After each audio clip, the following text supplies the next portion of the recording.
بسم اللہ الرحمن الرحیم نحمد و نصلی علی رسولہ الکریم سبحانک اللہم و بحمدک، اے اللہ ہم تیری ہی پاکی بیان کرتے ہیں۔ یہ نماز کے اندر ہم پڑھتے ہیں، اور جب بھی ہم نماز کی نیت باندھتے ہیں اس کے بعد کیا کہتے ہیں؟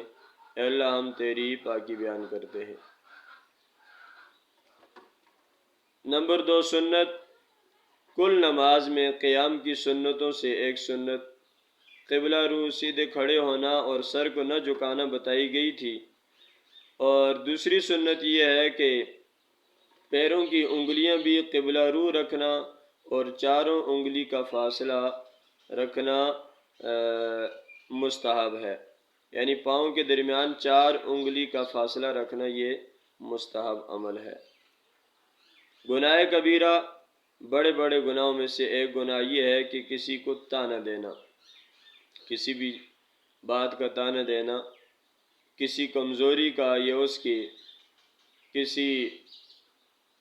کمی کا طعنہ دینا، اسے طعنہ کہا گیا ہے۔ اور گناہ کے نقصانات میں سے دنیا کا ایک نقصان یہ ہے کہ رزق انسان کے اوپر کم کر دیا جاتا ہے، یعنی رزق کی برکت جو ہے وہ جاتی رہتی ہے۔ اگرچہ ظاہر رزق کثیر نظر آئے لیکن اس کا نفع قلیل ہوتا ہے، مثلا بیماری، پریشانی، اسراف وغیرہ پر خرچ ہو گیا تو ظاہر میں تو مال بہت سارا ہے لیکن حقیقت میں وہ بہت کم ہے، یعنی آدمی کماتا بہت ہے، ملتا بہت کم ہے، اور اسی طریقے سے